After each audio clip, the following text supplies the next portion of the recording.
Welcome to Living Your Senior Life, the podcast where we celebrate everything that makes this stage of life so exciting, fulfilling, and full of adventure. We're Mark and Debbie, and with Mother's Day right around the corner, we're doing something a little different. We've put together a Mother's Day trivia quiz. 15 questions covering the history of the holiday, famous moms, and a few facts that might genuinely surprise you. Whether you're celebrating as a mom, a grandmom, or someone who loves a good quiz, this one is for you. You can find the full interactive version over on livingyourseniorlife.com.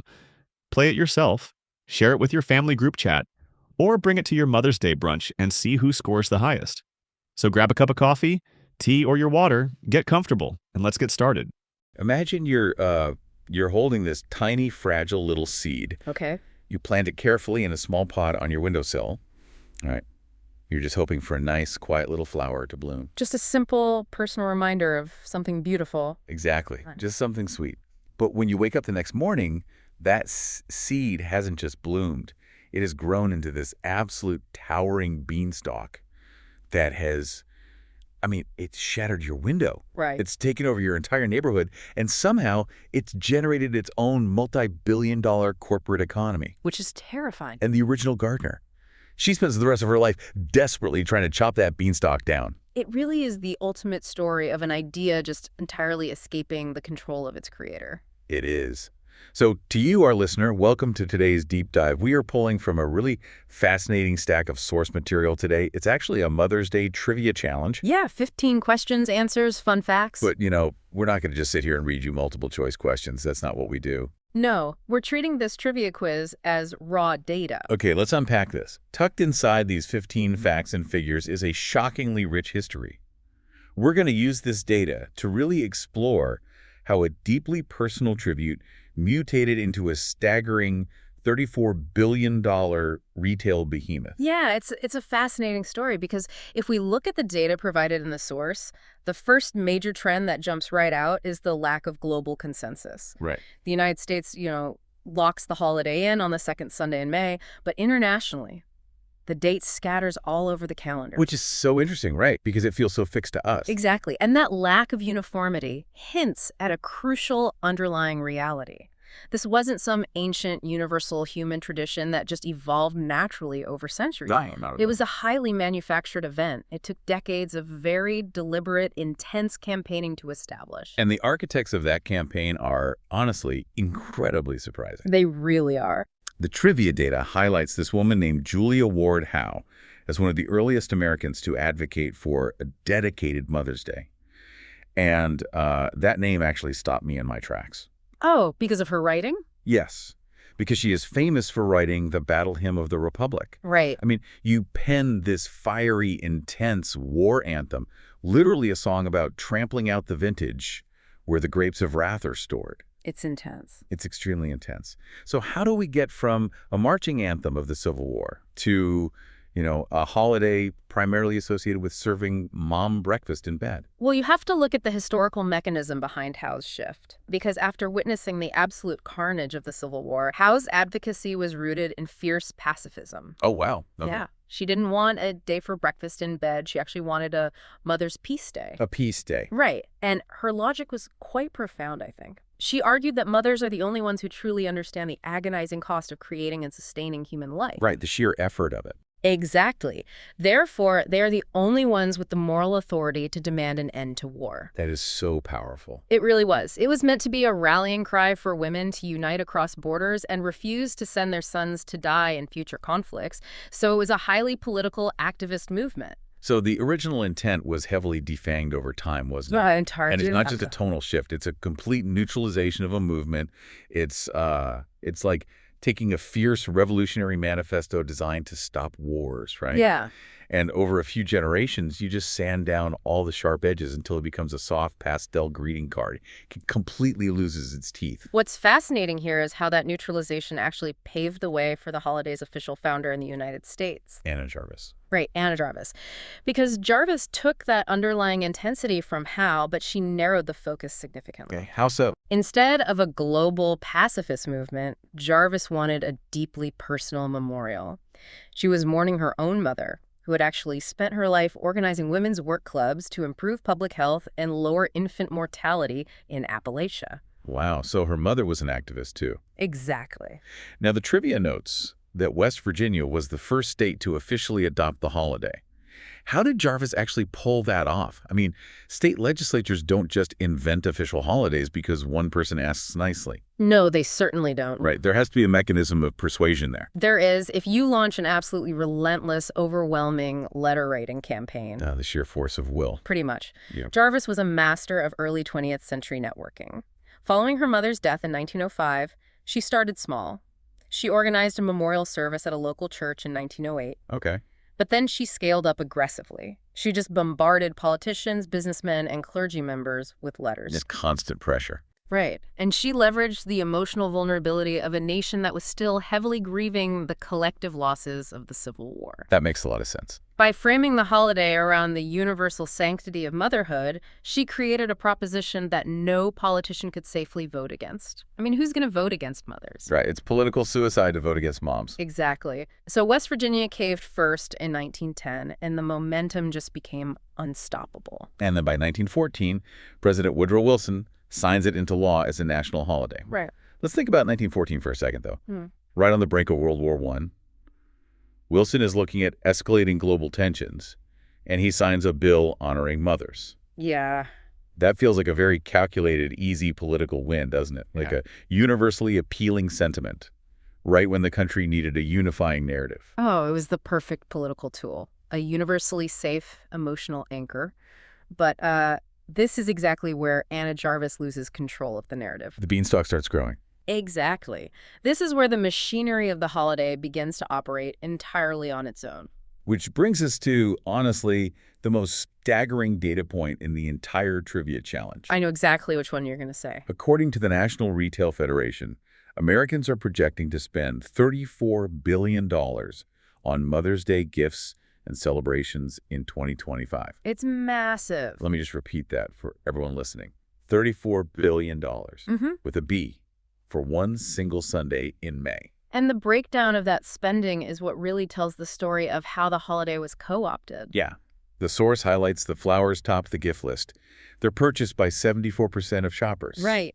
And greeting cards are right behind them, purchased by 73% of people. Here's where it gets really interesting, though, because you have to look at the ultimate irony of that spending. Okay, let's hear it. Anna Jarvis spent the remainder of her life fighting against the commercialization of the very holiday she created. She firmly believed a handwritten note was vastly superior to any store-bought gift. Okay, but let me push back on the tragedy aspect for a second here. Sure. We keep talking about this like it's a terrible corruption of Jarvis's original idea.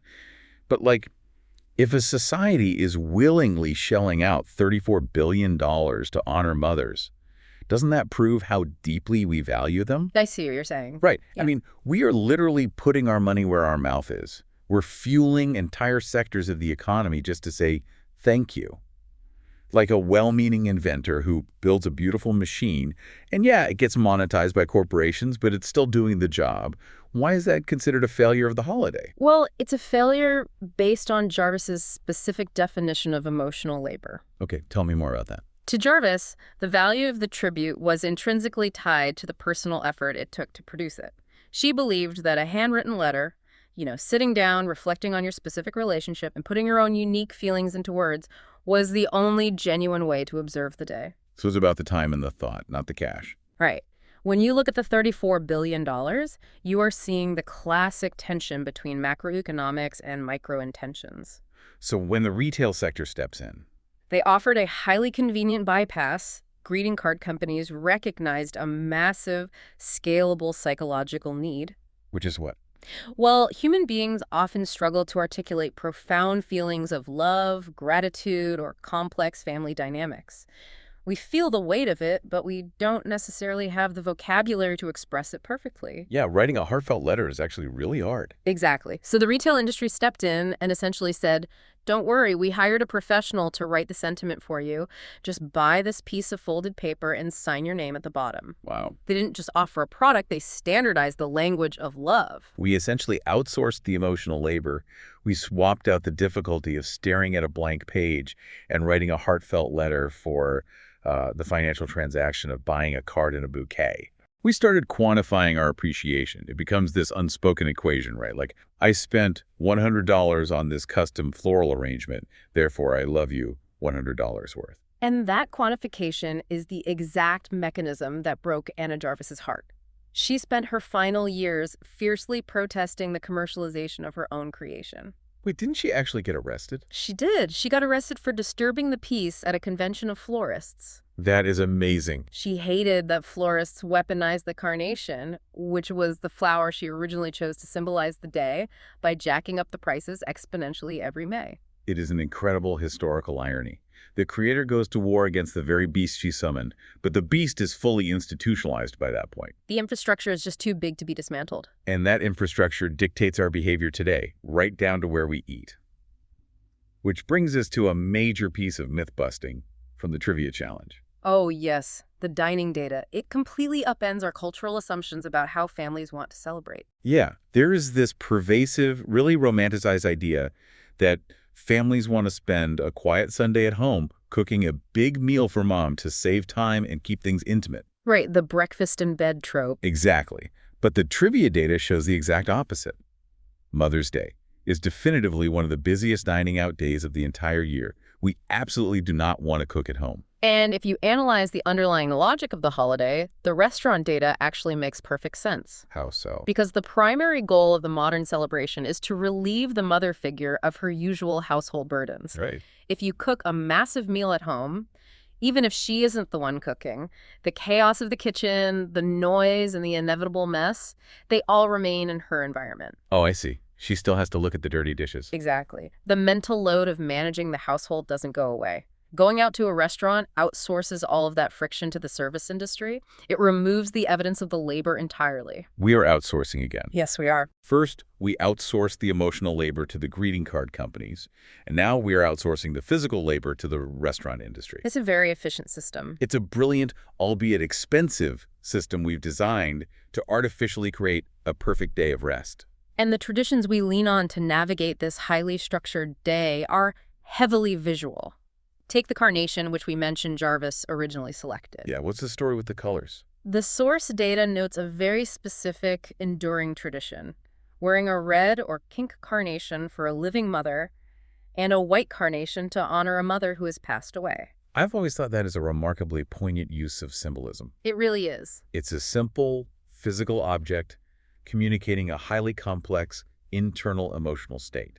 It operates as this silent, visual language of memory and respect. Right. It communicates your status instantly without requiring anyone to ask an intrusive question. And it is highly effective. We need those touchstones and symbols because motherhood as a concept is incredibly abstract. It doesn't look the same or function the same for any two people. This is precisely why the trivia quiz's inclusion of pop culture and historical mothers is actually quite revealing. Oh, the archetypes. Yeah. The source data pulls 3 specific examples that really map out the cultural spectrum of how we view the role. Right. First, we have Florence Henderson, who famously played Carol Brady for 6 seasons. She represents the ultimate, idealized, fictional, blended family mom. The picture-perfect, always smiling manager of domestic harmony. Exactly. Then the data pivots sharply to historical reality with Rose Kennedy, the mother of President John F. Kennedy. And it notes specifically that she had 9 children. Which is a whole different ballgame. Entirely different. Yeah. That represents the historical matriarch, where motherhood is an exercise in massive logistical scale and dynasty building. Right. Managing the schedules, the education, and the sheer volume of 9 children requires an entirely different skill set than the Carol Brady archetype. It's about enduring infrastructure. And finally, the quiz highlights Marianne Robinson, Michelle Obama's mother. The source specifically points out how she lived in the White House, serving as a steady anchor for the family amidst the chaos of the presidency. This is the grounded behind-the-scenes support system. She isn't the one running the country, but she is the stabilizing force that allows the family to function under immense pressure.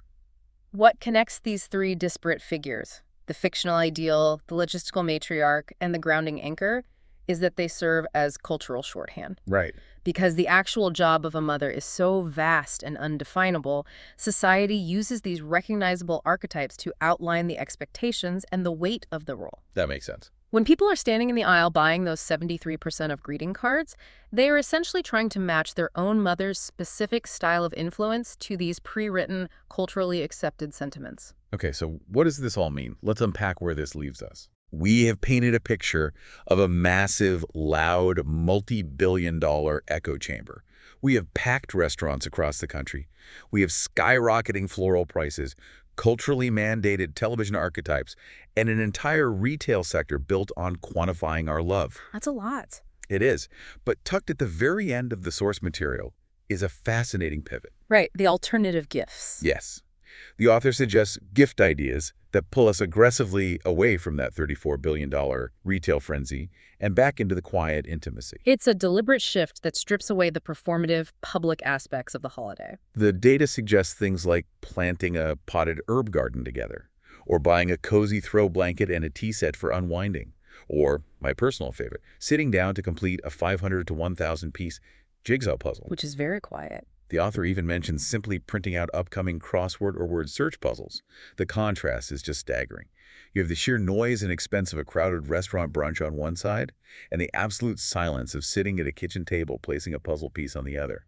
If we connect this to the bigger picture, that quiet puzzle-solving moment actually synthesizes the core truth hidden within the source material. How so? We started with Julia Ward Howe's fierce global political activism. We moved to Anna Jarvis's desperate handwritten intentions. We watched the retail sector engineer a $34 billion bypass for our emotional labor. Right. But whether you are participating in that massive retail spending by buying the most expensive bouquet in the city, or you were just sitting in a quiet room doing a free word search together, the fundamental mechanism driving both actions is identical. The desire to prove to someone that they are valued. Exactly. The underlying goal remains exactly what Anna Jarvis originally intended. The fact that you simply thought of them. The scale of the gesture doesn't actually change the intent of the gesture. Precisely. The intention survives even if the execution has been wildly distorted by a century of commerce. Let's take a look at the massive ground we've covered today. We took a simple 15-question trivia game and used it to trace the DNA of a global phenomena. We covered a lot. We really did. We started with the post-Civil War pacifism of Julia Ward Howe and the relentless, brilliant political lobbying of Anna Jarvis. We unpacked how the human struggle to articulate complex emotions allowed the retail industry to build an empire of greeting cards and white carnations. Right. We explored the mechanics of outsourcing our gratitude and physical labor to restaurants and how cultural archetypes like Carol Brady and Rose Kennedy help us define an impossible job. It is a profound reminder of how much complex history, economics, and human psychology is hiding inside our most basic, everyday traditions. So to you, our listener, the next time you find yourself navigating a crowded brunch reservation, or picking out a card from a wire rack, or even just texting this trivia quiz to your family group chat, you now have the full context. You really do. You aren't just participating in a holiday. You are participating in a century-old tug of war between profound personal sentiment and brilliant corporate marketing. But, as always, we want to leave you with a final thought to ponder on your own. Go for it. Consider that staggering statistic one more time. 73% of people buy mass-produced greeting cards instead of writing personal letters. A big number. If Anna Jarvis were alive today to witness that landscape, how would she interpret it? Would she look at that $34 billion industry and see undeniable proof that our society fundamentally reveres mothers, dedicating vast resources to their honor? Or would she look at those millions of pre-printed cards and conclude that we have permanently, irrevocably outsourced our gratitude to the retail sector? Outsourcing our gratitude. Wow. That framing completely changes how I look at the floral aisle. It really does. Thank you for joining us on this deep dive into the hidden machinery of Mother's Day. Stay curious, look closely at the traditions around you, and we will catch you next time. So, how do you think you would score on that quiz? I always loved the Anna Jarvis story. The woman who created Mother's Day spent the rest of her life fighting how commercialized it became. That one really does stick with you. If you want to play the full 15-question quiz, head over to livingyourSeniorLife.com and search Mother's Day Trivia. And keep an eye out. A Mother's Day crossword puzzle and word search are coming soon too, so you will have a whole little activity bundle ready to go. From Debbie and me, happy Mother's Day to all the moms and grandmoms in our community. And as always, until next time, take care of yourself and live your best senior life.